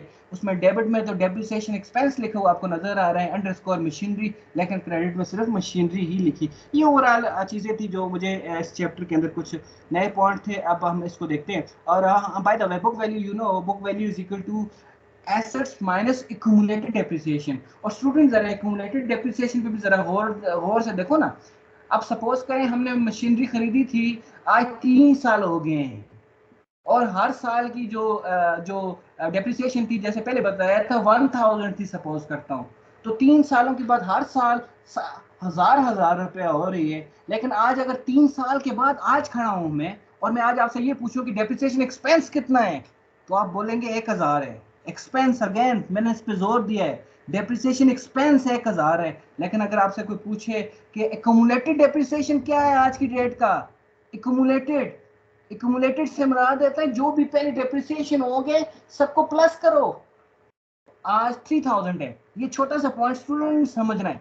डेप्रिसिएशन एक्सपेंस तो एक्सपेंस होता है, हमें पता है अकाउंटिंग पिलर उसका एक्सपेंस है, हर साल होता है, उसको हर साल में क्लोज किया जाएगा। लेकिन एक्यूमुलेटेड डेप्रिसिएशन से मुराद स्टूडेंट ये होती है कि फुल ओवरऑल जितनी लाइफ गुजरी है एसेट्स की, उसमें सारा जो भी डेप्रिसिएशन है उसको प्लस कर दो, एक्यूमुलेट कर दो आपस में, तो कितनी फिगर है। जैसा मैंने बताया, अगर डेप्रिसिएशन 1000 पर मंथ है तो 3 साल के बाद, अगर आज 3 साल के बाद कोई पूछ रहा है तो क्यूमुलेटेड डेप्रिसिएशन स्टूडेंट 3000 होगी। और इसमें याद रखो बुक वैल्यू में, बुक वैल्यू का सिंपल सा फार्मूला है, book value is equal to cost minus accumulated depreciation, खाली डेप्रिसिएशन नहीं, एक्यूमुलेटेड डेप्रिसिएशन। और by the way accumulated depreciation को हम दो तरह से यूज कर सकते हैं, इसको हम कांट्रा एसेट बोल सकते हैं, बल्कि हमने कांट्रा एसेट बोला भी है आपकी उसके अंदर, कांट्रा एसेट बोल सकते हैं या इसको लाइबिलिटी बोल सकते हैं। जब आप अपनी बुक्स ऑफ अकाउंट्स में आगे चल के फाइनेंशियल स्टेटमेंट्स प्रिपेयर करते हैं तो इसी एक्यूमुलेटेड डेप्रिसिएशन की ट्रीटमेंट क्या होगी, जैसे ही एसेट लिखेंगे उस एसेट के नीचे इसको माइनस कर दिया जाएगा, because it is the contra to fix asset. अब यहाँ पे कह रहा है कि what will be the book value of asset if its original cost is ₹50,000, ठीक हो गया जी। और एक्यूमुलेटेड डेप्रिसिएशन 20,000 रुपये है जी। And the depreciation expense for the year, हमें इससे क्या लेना देना, इस साल के से तो हमने कुछ लेना देना नहीं है, हमारा मकसद सिर्फ एक्यूमुलेटेड डेप्रिसिएशन होता है। 20,000 है जी, 50 से 20 निकालो 30 रह गया जी, simple. Amount owing from the debtor which is not expected to receive is called, क्या होता है, देखो ये अमाउंट ओइंग फ्रॉम डेटर्स। अब डेटर्स से जो हमने पैसे लेने हैं वो अगर ना मिले तो उसको फिर बैड डेट्स बोलते हैं, सिंपल सा, कि वो पैसे अब नहीं दे रहा। Net realisable value of account receivable, इसमें भी सिंपल सी बात है स्टूडेंट, नेट रिलायजेबल वैल्यू जो होती है वो आपकी जो आपका अकाउंट रिसीवेबल है उससे माइनस कर दी जाती है, उसकी उसका account receivable minus allowance for provision for bad debt या अलाउंस फॉर बैड डेट, इसकी बल्कि लिख लें अपने पास, net realisable value is equal to account receivable minus provision for bad debt, या फिर बताया कि प्रोविजन फॉर बैड डेट लिखो या अलाउंस फॉर बैड डेट, एक ही बात है। यहाँ पे क्या कह रहा है, यहाँ पे ये कह रहा है कौन सा है, ये कह रहा है कि जी the account receivable plus allowance for, नहीं रिसीवेबल माइनस होता है, the same amount of receivable because on, नहीं अकाउंट माइनस, ये वाला C option is the right option. Fourth पे चले जाए, a provision is a recognized of the probably future obligations, a fund of money and investment, a liability of uncertain timing and amount.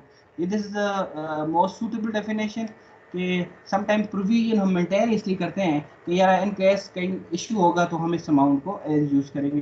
What is an expense that is a business has incurred but not paid, expense incurred but not paid क्या होता है, accrued expenses. यहाँ पे देखने accrued revenue, prepaid unearned accrued expenses, the amount reserved for doubtful debt is called provision for bad debt, provision for bad debt है yes, कि जहाँ पे हमने अमाउंट को रिजर्व किया कि इन केस कि जब भी कोई हमें हमारे बैड डेट्स होंगे तो उसको हम इसके अगेंस्ट खत्म करेंगे। If the allowance method of accounting for uncollectible receivable is used, ठीक है जी, करना क्या है फिर, what general ledger account is credited to right of the account for the provision।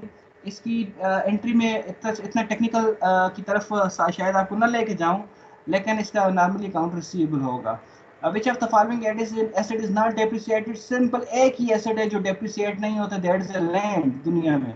Recovery of bad debt is treated as, अब पहले तो इसको देखना है कि रिकवरी ऑफ बैड डेट है, मीन वो चीज वापस आ गई, सिंपल सी बात है, रेवेन्यू कंसिडर करें उसको, जिसको आपने एक्सपेंस कंसिडर कर दिया था, बैड डेट कर दिया था, फिर वापस आ गया, दोबारा से उसको बुक्स ऑफ अकाउंट में लेके आओ।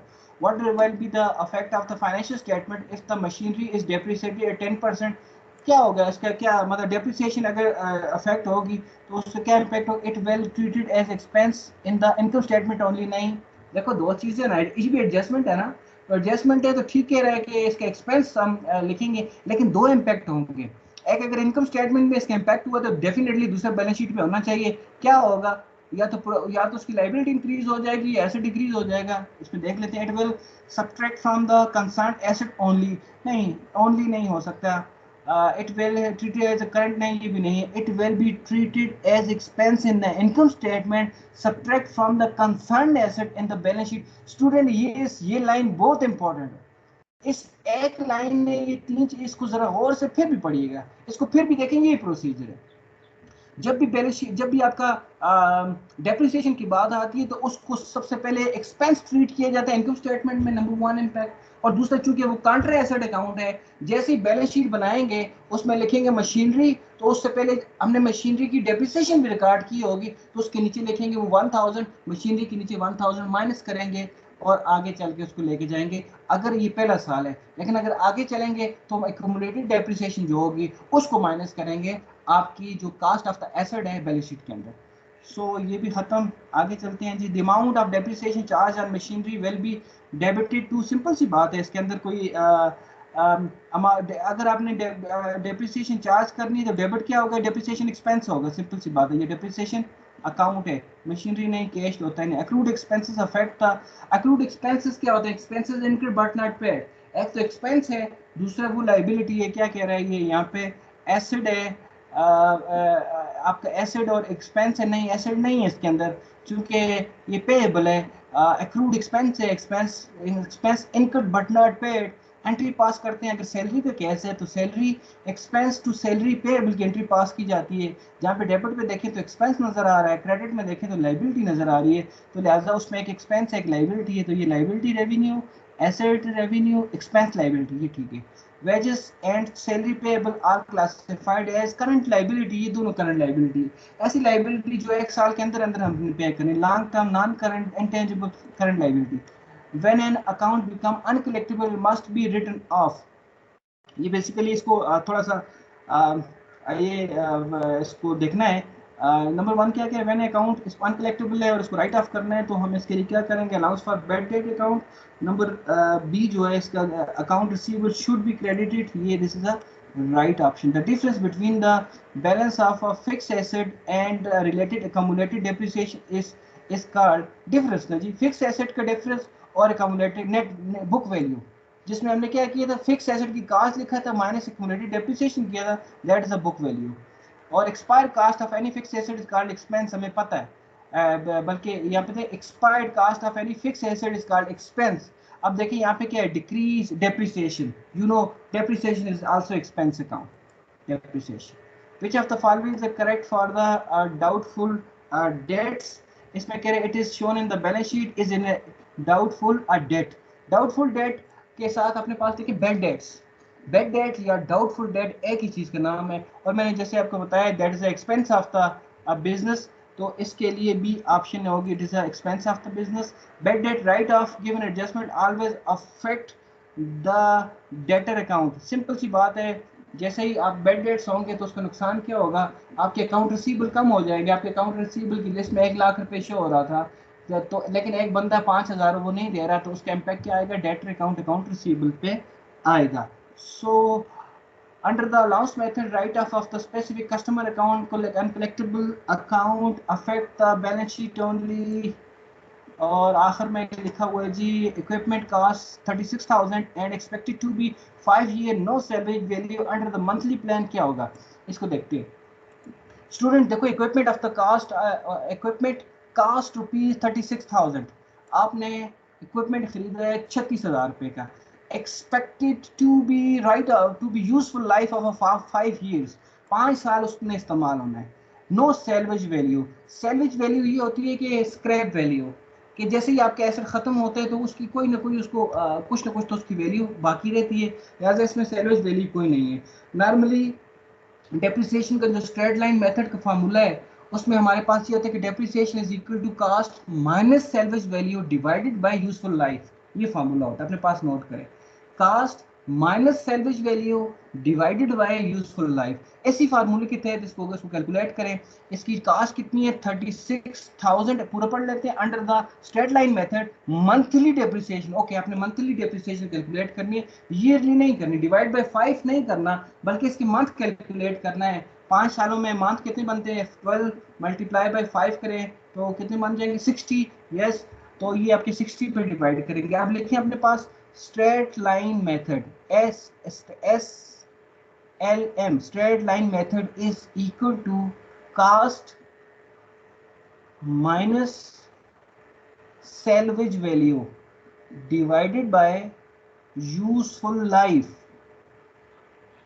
अब putting the values, equipment की cost is equal to 36,000 minus salvage value is a zero show कर दे, डिवाइडेड बाय यूजफुल लाइफ, उसने कहा है कि इसको मंथली कन्वर्ट करना है आपने।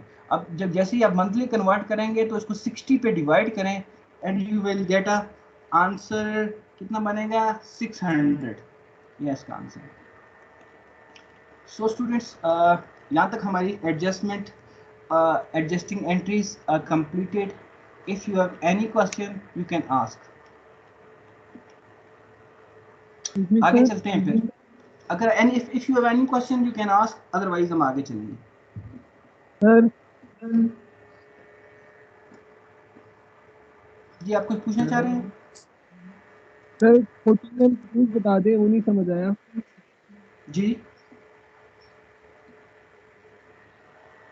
आप क्या पूछना चाह रहे हैं, मुझे नहीं समझ आई आपकी बात, थोड़ा सा क्लियर बोले। सर 14 नंबर MCQs बता दें। Okay okay okay, yes yes बता दें, ठीक है जी। 14 में चला जाता हूँ स्टूडेंट्स, यहाँ पे ये 14 ये आ गया 14। When an account become uncollectible and must be right of, देखो इसको मैं खुद भी थोड़ा सा उड़ा के चला गया हूँ। अगर सिर्फ स्पेसिफिक में आपकी ही पॉइंट ऑफ व्यू से बात करूं कि यार इसको क्यों हमने क्रेडिट किया, तो जरा गौर से देखें। ये कह रहे हैं when an account become uncollectible and must be right of. Student या सिंपल सी आपको एक बात बताऊं यहाँ पे, कभी भी किसी चीज को राइट ऑफ करना होता है ना, तो उसको उसका मतलब क्या होता है राइट ऑफ के, उसको उस बुक्स ऑफ अकाउंट से खत्म करें।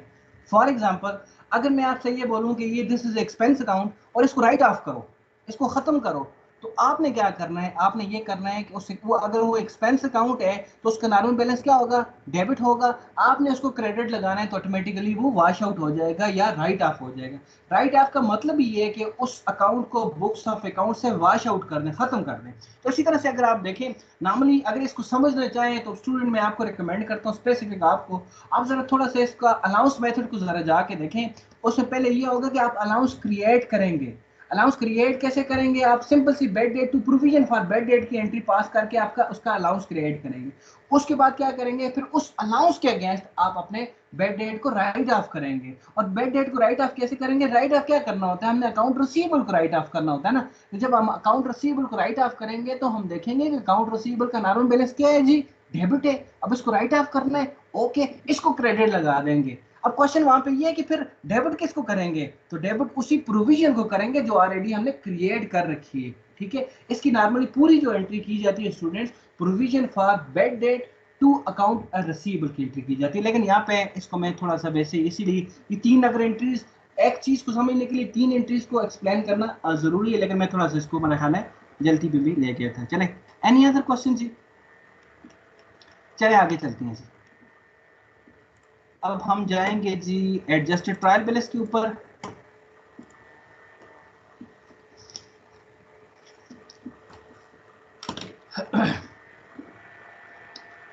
जी स्टूडेंट्स, अब हम एडजस्टेड ट्रायल बैलेंस की एमसीक्यूज पे बात करना चाहेंगे।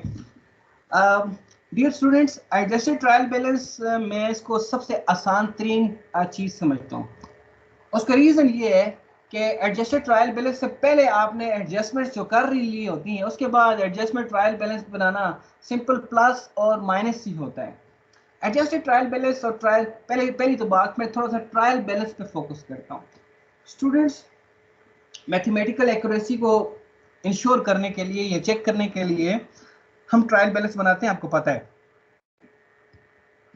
अकाउंटिंग के अंदर तीन किस्म के ट्रायल बैलेंस बनते हैं। Number one simple trial balance होते हैं जिसको समटाइम क्या बोलते हैं, सिंपल ट्रायल बैलेंस बोलते हैं। और दूसरा हमारे पास एडजस्टेड ट्रायल बैलेंस ये जो अभी है, और इसके बाद एक आखिरी ट्रायल बैलेंस भी होता है स्टूडेंट्स जिसको पोस्ट क्लोजिंग ट्रायल बैलेंस बोलते हैं या आफ्टर क्लोजिंग ट्रायल बैलेंस भी उसको बोलते हैं। तीन किस्म के ट्रायल बैलेंस होते हैं। अब इस ट्रायल बैलेंस की अगर बात की जाए तो बड़ा सिंपल सी बात है, इस ट्रायल बैलेंस की बड़ी सादा सी बात है कि देखते हैं हम कि जो पिछला ट्रायल बैलेंस था उसमें जो अकाउंट आपके पास था उसको देखते हैं और फिर आगे देखते हैं कि उस पर कोई एडजस्टमेंट हुई है कि नहीं हुई, और अगर हुई है तो उसने उस अकाउंट को डेबिट इंपैक्ट किया या क्रेडिट इंपैक्ट किया, इन अदर वर्ड उसमें से माइनस हुए या प्लस हुए, तो आगे चल के नेट फिगर लिख लेते हैं। अब सपोज करते हैं, मैं एक छोटी सी एक ही एग्जांपल देता हूँ फिर आगे चलते हैं। अब सपोज करते हैं कि सैलरी अकाउंट हमारे पास ट्रायल बैलेंस के अंदर 40,000 था, मैं सपोज करता हूँ, और आगे एडजस्टमेंट के अंदर भी 20,000 का फिर डेबिट हुआ है। पहले भी 40,000 का ट्रायल बैलेंस में हमारे पास डेबिट था सैलरी एक्सपेंस का अकाउंट, उसके बाद एडजस्टमेंट में भी मैंने salary expense to salary payable की एंट्री पास की 20,000 के साथ, जिसमें डेबिट इंपैक्ट को अगर गौर से देखें तो सैलरी एक्सपेंस का इंपैक्ट है। तो क्या हो गया, अब जरा गौर से देखें, अब हमने एडजस्टेड ट्रायल बैलेंस बनाना है। एडजस्टेड ट्रायल बैलेंस क्या होता है, trial balance plus minus adjustments. Trial balance में वो उन सारे अकाउंट्स की क्या पोजीशन थी और उस पर फिर एडजस्टमेंट में अगर प्लस हुए तो प्लस करें, माइनस हुए तो माइनस करें और नेट फिगर को आगे लेके जाएं। इन अदर वर्ड्स आप अपने पास पेज में लिख सकते हैं trial adjusted trial balance is equal to trial balance plus minus adjustments. मैं दोबारा से इसी एग्जांपल की तरफ आता हूँ।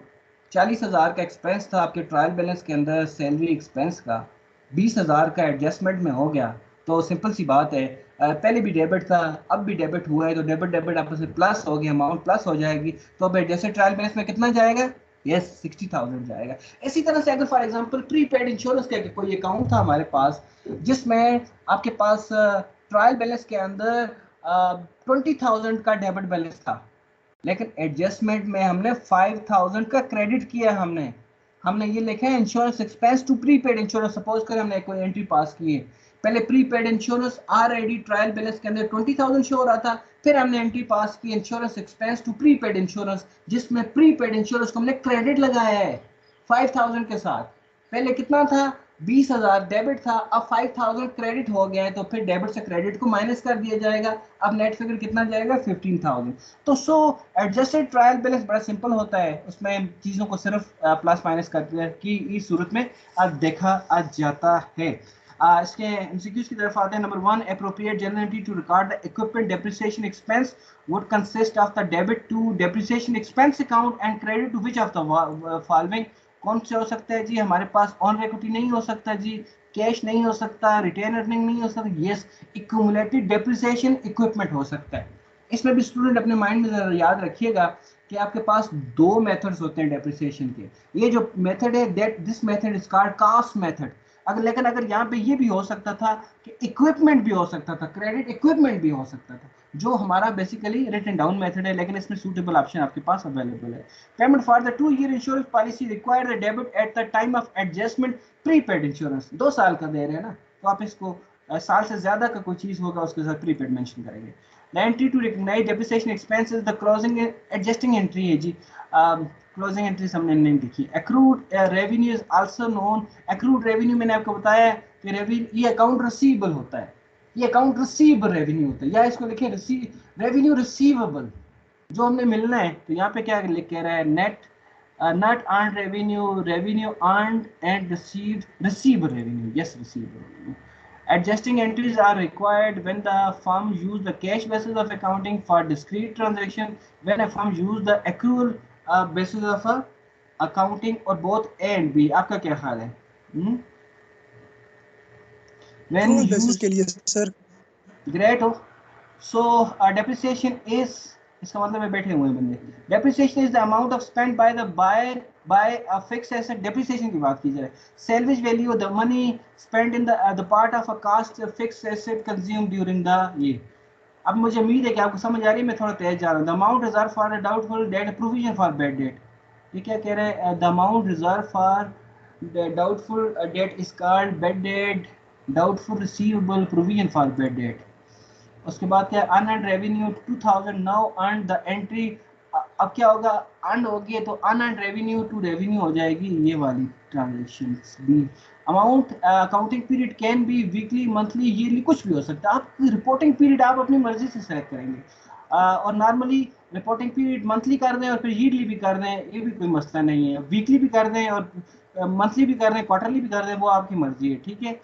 लेकिन जो सूट करेगा नॉर्मली ईयरली कंफर्म करना है आपने, ठीक है। For purpose of measuring business income the life of the business is divided into specific time period, divided into discrete accounting period. अच्छा, डिस्क्रीट अकाउंटिंग पीरियड जहाँ पे एक अकाउंटिंग पीरियड दूसरे से कंपैरिजन किया जा सकता है।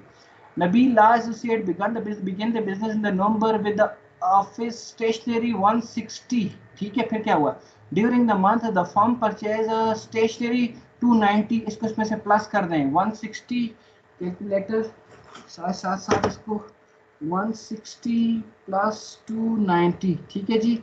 हमारे पास 160 प्लस 290 ये आ गया, ये मान के 450 जी। पहले बैलेंस उसका 160 था, फिर 290 उसने परचेज कर दिया। On November 30th the stationery of 210 was on hand. आखिर में चल के हमारे पास बच की 210 की, लिहाजा 240 की हमने। स्टेशनरी एक्सपेंस कितना होगा 240 का, सिंपल सी बात है। देखो स्टूडेंट्स, हमने क्या किया कि स्टार्ट के अंदर हमारे पास 160 की हमारे पास ऑलरेडी स्टेशनरी पड़ी हुई थी, ओके। उस फिर हमने और कितनी खरीदी, 290 की खरीद लिए। और आखिर में अब हमने जाके स्टोर को देखा तो हमें पता चला कि उसमें सिंपल सिर्फ 210 ही बची है। तो इन दो को प्लस करें और इसमें से माइनस करें, चूंकि ये हमने खरीदा है और ये आखिर में क्लोजिंग स्टॉक इसको बोलते हैं, तो डिफरेंस आपका एक्सपेंस कैलकुलेट हो जाएगा। When concerned promoting company collect cash ticket sales 2 months in advance sale is unearned revenue। Advance में परचेज कर, एडवांस में टिकट बेच रहे हैं लेकिन एडवांस में कैश रिसीव कर रहे हैं, तो ये उसके पॉइंट ऑफ व्यू से इनका अनहैंड है। उसके बाद नेक्स्ट पे चलते हैं 13 पे जी। At the end of a fiscal year account receivable has a balance of 100,000 and allowance for doubtful account 7,000। The expected net realisable value, simple सी बात है, इसका फार्मूला है एक्सपेक्टेड या सिंपल इसको बोलते हैं net realizable value is equal to account receivable minus allowance for a bad debt या प्रोविजन फॉर बेड डेट। यहाँ पे 100,000 आपके पास अकाउंट रिसीवेबल था स्टूडेंट, 7,000 माइनस करें और ये 93,000 का right option. So adjusting entries include cash sale, नहीं जी कैश की बात नहीं थी, कैश की बात नहीं होती, इन्वेंट्री एडजस्टमेंट हो सकती है इसके अंदर। Adjusting entries to record the unpaid salary, simple सी बात है, salary expense debit to salary payable credit, इसमें सैलरी एक्सपेंस कैश नहीं हो सकती, सैलरी पेएबल डेबिट नहीं हो सकती, salary expense to salary payable, ये right option, salary expense to salary payable. The receipt of 5,000 of uncollectible revenue would be recorded by the debiting cash, and what is the unearned revenue? Unearned revenue, unearned या unearned revenue, unexpired revenue, इसलिए अपने पास note करें, unearned को unexpired भी बोलते हैं, ठीक है, ये दोनों सेम टर्मिनोलॉजी है। The balance on the unearned rent account for Jones Company is 1231 is 1200, ठीक है जी। ये unearned rent है जी। Jones failed to record the adjusting entry for 6,000 for the rent during this effect of the trial balance। अब इस 17 को थोड़ा सा जरा समझना, बल्कि इसमें क्या होगा, लाइबिलिटी क्या किया था इसने रिकॉर्ड नहीं किया, लाइबिलिटी को स्टेट हो जाएगी और इसके साथ लाइबिलिटी, यस ये आपकी सिंपल सी बात है स्टूडेंट्स में, मैं इसमें भी डिटेल से नहीं जा रहा हूँ। सिंपल इस तरह के जब कभी अगर आप फेल करें अपने आप को कि आप एडजस्टिंग एंट्री के अंदर आप लाइबिलिटी रिकॉर्ड ना करें, तो उसका क्या इम्पैक्ट होगा, उसका इम्पैक्ट आपकी इनकम के ऊपर भी होगा और लाइबिलिटी के ऊपर। Expenses and income must be matched in the same year या सेम पीरियड, इसको हम कह सकते हैं same year, previous year, next year, before, same year या same period. Which of the following is non-cash expense that reduce the value of intangible assets with the passage of time? अब जरा गौर कीजिएगा, यहाँ पे एक इंपॉर्टेंट पॉइंट है बेटा, मैं ये समझाना चाहूंगा। यहाँ पे देखो हमने डेप्रिसिएशन की बात की है ना, तो हमने डेप्रिसिएशन की बात करके साथ हमने उसको अटैच किया है टेंजिबल फिक्स एसेट के साथ। टेंजिबल फिक्स एसेट, मशीनरी पे, बिल्डिंग पे, इक्विपमेंट पे आपकी डेप्रिसिएशन होती है, नंबर 1, ठीक है। अब चीज यही है, डेप्रिसिएशन की तरह है, सिस्टमेटिक रिड्यूस करेंगे हम, लेकिन आपके पास तो एसेट में इंटेंजिबल एसेट्स भी होते हैं ना, आपके पास गुडविल्स होती हैं, आपके पास कुछ इस तरह के कॉपीराइट्स होते हैं, बहुत सी ऐसी चीजें जिनको हमने रिड्यूस करना होता है। तो याद रखें ये जब आपके पास टर्म यूज होगी, जब आपके पास इंटेंजिबल एसेट्स होंगे, जब आपके पास टेंजिबल एसेट्स होंगे तो वहां पे डेप्रिसिएशन की टर्म यूज करनी है, लेकिन जहां पे आपके पास इंटेंजिबल एसेट्स होंगे वहां पे टर्म डेप्रिसिएशन यूज नहीं करनी है, वहां पे क्या करनी है, अमोर्टाइजेशन, ठीक है।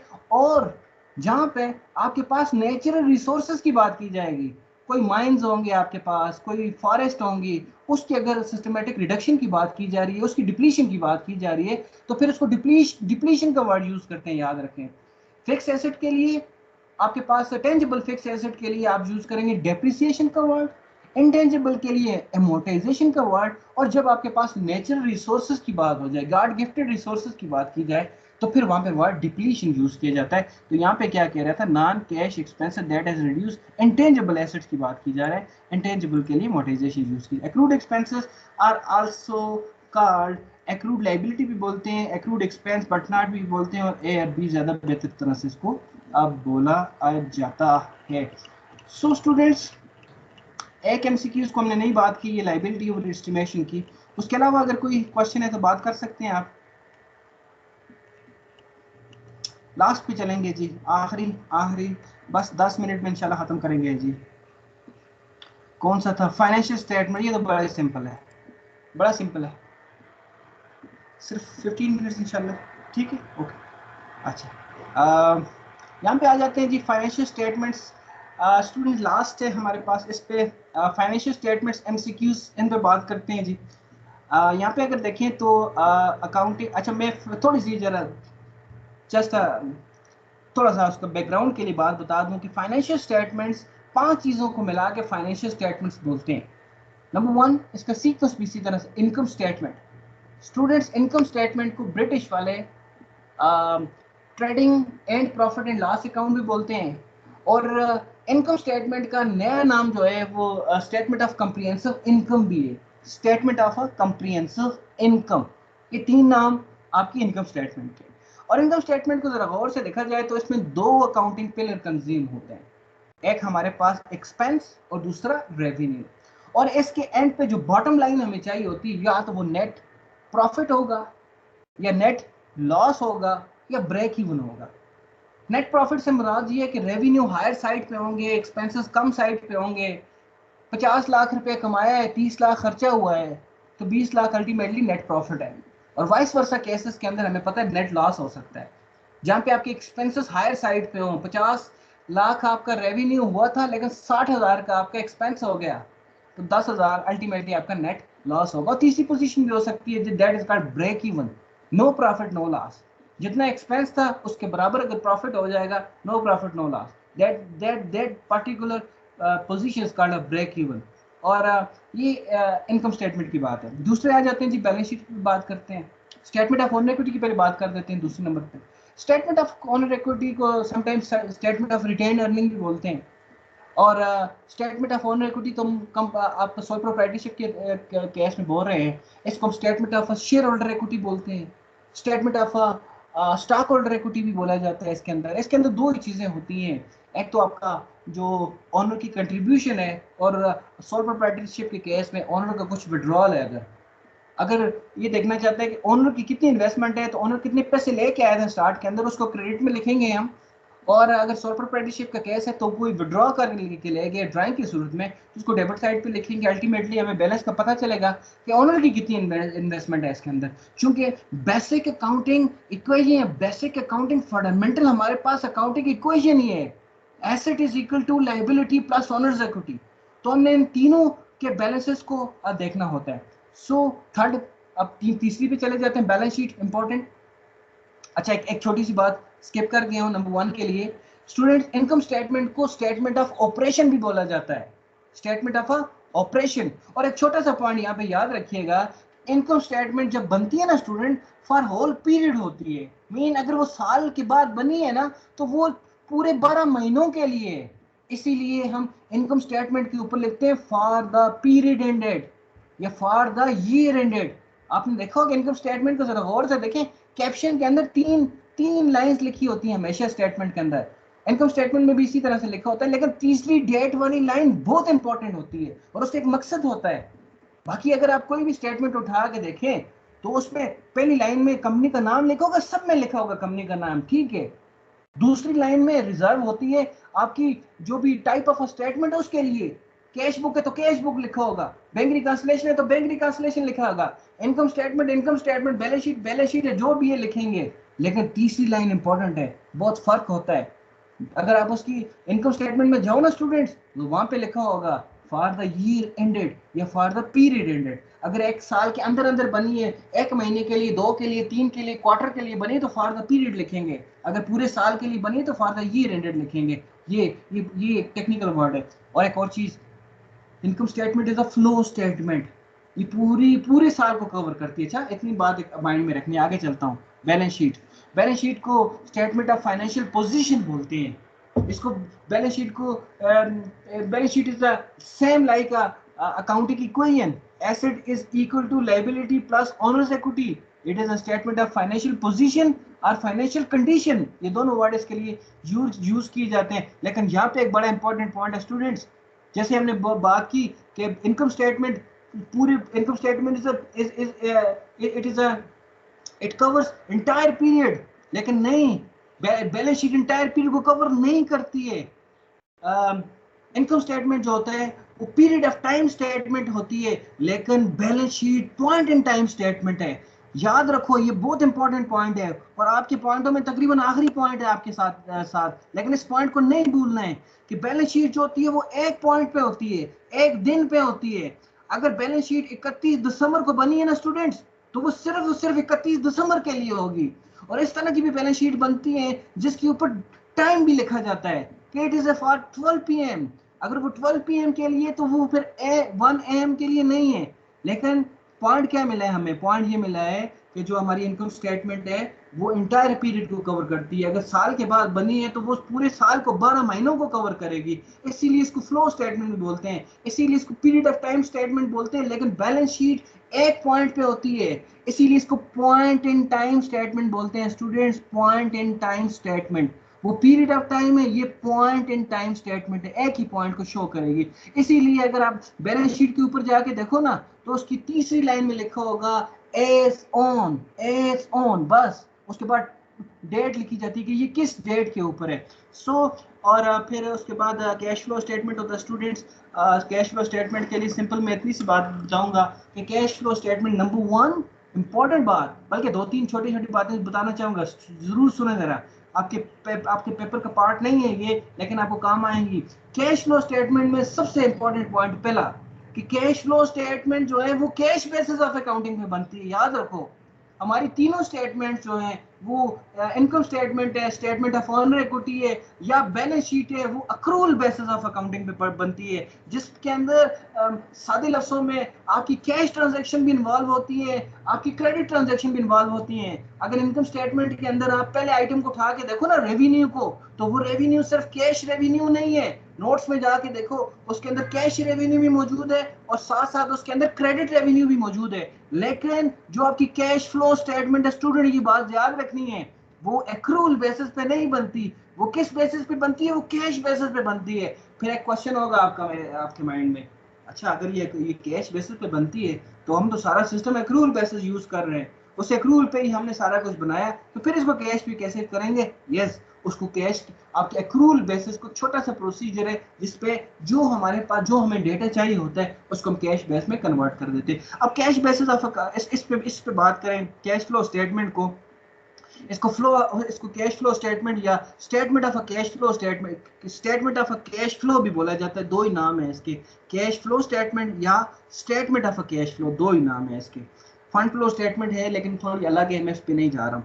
अब इसमें अगर कैश फ्लो स्टेटमेंट में स्पेसिफिक आप देखो ना बेटा, तो यहाँ पे 3 पार्ट्स आपको नजर आएंगे। नंबर 1 ऑपरेटिंग एक्टिविटीज टॉप पे नजर आएंगी, number 1 operating activities, number 2 financing activity और नंबर 3 इज इन्वेस्टिंग एक्टिविटीज। ये 3 ही एक्टिविटीज इसके अंदर होती हैं और हर एक्टिविटीज के अंदर सिर्फ देखना इतना होता है इस एक्टिविटी में कितना इनफ्लो हुआ और कितना आउटफ्लो हुआ, कितना कैश आपके पास आया और कितना आपके पास से कैश गया। और हर एक्टिविटी के अंदर हमें नेट कैश फ्लो मालूम करना होता है।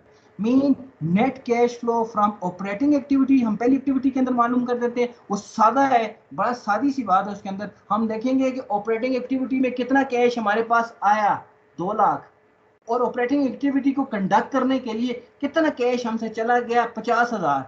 लिहाजा 2 लाख से 50,000 माइनस करें तो 150 जो होगा वो net cash flow from the operating activity. इसी तरह से इन्वेस्टिंग एक्टिविटी और फाइनेंसिंग एक्टिविटी, 3 एक्टिविटी हमारे पास होती हैं, उनको देखा जाता है। ये सारा कुछ, और आखिर में 5वां स्टेप होता है स्टूडेंट्स, जो 5वां पार्ट होता है हमारी फाइनेंशियल स्टेटमेंट्स का। जैसा कि मैंने पहले भी बताया कि फाइनेंशियल स्टेटमेंट्स जब लिखा जाता है तो उससे मतलब होते हैं 5 चीज़ों की तरफ इशारा किया जा रहा है। Income statement, statement of owner equity, balance sheet, cash flow statement, और last one is the notes, ending notes. Ending notes होते हैं वो एक्सप्लेनेटरी नोट्स होते हैं, वो आपको बता रहे होते हैं जो भी आपने काम किए। तो जल्दी से इसको देखते हैं। Financial statement that summary company revenue expenses card income statement. मैं जल्दी से जाऊंगा, अभी आप समझदार हो गए। Which one of the following tangible fixed asset would not normally B depreciated. यार ये 50 दफा आ गया land. Which financial statement present the summary of asset liability on your balance sheet, subtracting all expenses from revenue। yield क्या होता है? net profit या net loss हो सकता है। financial statement to show that the business owns and owes at a particular point in time। देखो ये कितनी जबरदस्त बात की है, business owns का मतलब है assets, मिस्टर बिजनेस owes का मतलब है liability, और क्या कह रहे हैं?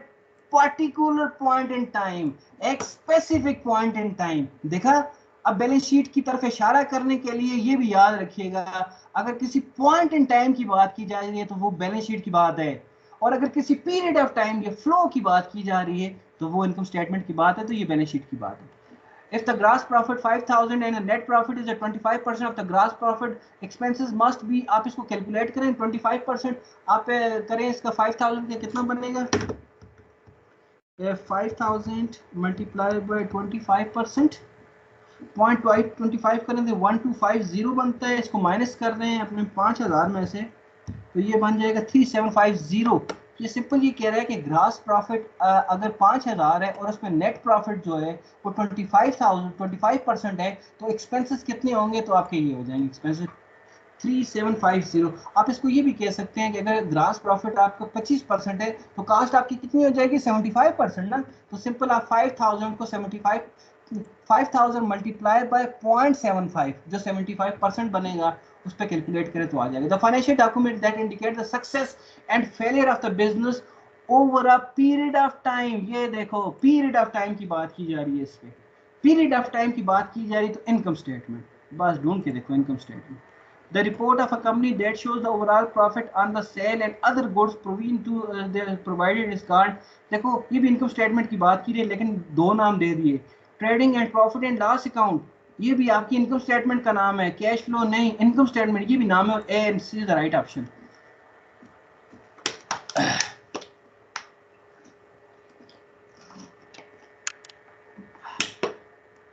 A company has by the end of financial period paid out more tax than it to pay, how to be shown in the balance sheet। अब क्वेश्चन ये है कि नॉर्मली कंपनीज के अंदर होता है कि कंपनी ज़्यादा टैक्स पे कर देती है और समटाइम कम टैक्स भी पे कर दिया जाता है, तो वो आखिर में एडजस्ट कर दिया जाता है। तो इसमें क्या हो जाएगा, अगर कंपनी ने पे किया ज़्यादा तो क्या एन एग्रू नहीं है, प्रीपेड विद नहीं प्रीपेड, और आई थिंक ऑप्शन नंबर यही है, देखो as a prepaid within a current year, इसकी ऑप्शन नंबर बी है। Which of the following financial statement is also known as the financial condition? Balance sheet को जी financial condition बोलते हैं। इसके बाद जी prepaid interest given in the adjusted trial balance will be, ये देखो प्रीपेड लिखा हुआ है इंटरेस्ट, प्रीपेड इंटरेस्ट है तो prepaid interest given in the adjusted trial balance will be treated as an asset. Which of the following is the largest single expense most merchandising business is, ये भी बहुत अच्छा topic है students, cost of goods sold statement देखेंगे आप आगे चल के। The primary source of the revenue from the wholesale is, कहाँ से उसको मिलते हैं होलसेलर को, तो वो क्या करते हैं, इन्वेस्टमेंट इन इनकम सर्विसेज। देखिए होलसेल क्या है, प्राइमरी सोर्स उसको होलसेलर का क्या है, सेल ऑफ मर्चेंडाइजिंग ही करता है normally. Retained earning will be changed over the time period because of the several factors. Which of the following factor would be explain a decrease in the retained earning? अब retained earning आप ऐसे समझो student जैसे capital account है, capital account is the part, retain earning is the part of a capital account ना। अब capital account कैसे कम होता है, नेट लॉस की वजह से कम होता है, नेट इनकम की वजह से इजाफा होगा, डिविडेंड की वजह से इजाफा होगा, शेयर की, सो नेट लॉस की वजह से कम। अब profit is earned if asset exceed expenditure, नहीं income exceed expense, B option. What is the difference between total incoming and total outgoing? Simple सी बात है, इनफ्लो आउटफ्लो का जो डिफरेंस होता है वो क्या होता है, net cash flow, net cash flow, जो पैसे आ रहे हैं जो जा रहे हैं। Which of the following is true regarding the income statement? Income statement is sometimes called a statement of operation. Yes, it is right. Revenue liability की बात गलत है, income statement reported only revenue at the नहीं financial position, option number A is right option। Present the revenue earned and expenses are incurred entity during a specific period is called, period की बात की जा रही है। Income statement, income statement एक ही है, yes income statement. और the format of the balance sheet reflect which of the following, ये किसका रिफ्लेक्ट है, बेसिक अकाउंटिंग इक्वेशन को कर रही है आपकी, आपका जो बैलेंस शीट है वो बिल्कुल अकाउंटिंग इक्वेशन की तरह है। How the balance sheet link to the other financial statements, इसको जरा देखें क्या होता है। The beginning retain earning balance on the statement of retain earning become the amount of retain earning report, नहीं ये नहीं है। Retain earning is added to the total, total asset में कभी नहीं किया जाता। Net income increase retain earning, ठीक बात है, on the statement of retain earning which ultimately increase the retain earning on the balance sheet, ये बात ठीक है। सो यहाँ तक आके आपके ये यहाँ पे खत्म हो गई। सो स्टूडेंट्स हमने थोड़ा सा भाग दौड़ करके जल्दी जल्दी से हमने इसको ख़त्म किया है, और मैं उम्मीद करता हूँ कि आपकी काफ़ी ज़्यादा क्लैरिटी इसमें आई होगी। अगर इसमें, बल्कि इसमें क्या ओवरऑल अगर आपका कोई जनरल क्वेश्चन भी है, सो मैं इसके बाद अभी आपके पास जो भी कोई क्वेश्चन है या कोई बात करना चाहे तो वेरी वेलकम। जी जनाब। ग्रॉस ग्रॉस प्रॉफिट जो है वो रेवेन्यू को कहते हैं सर?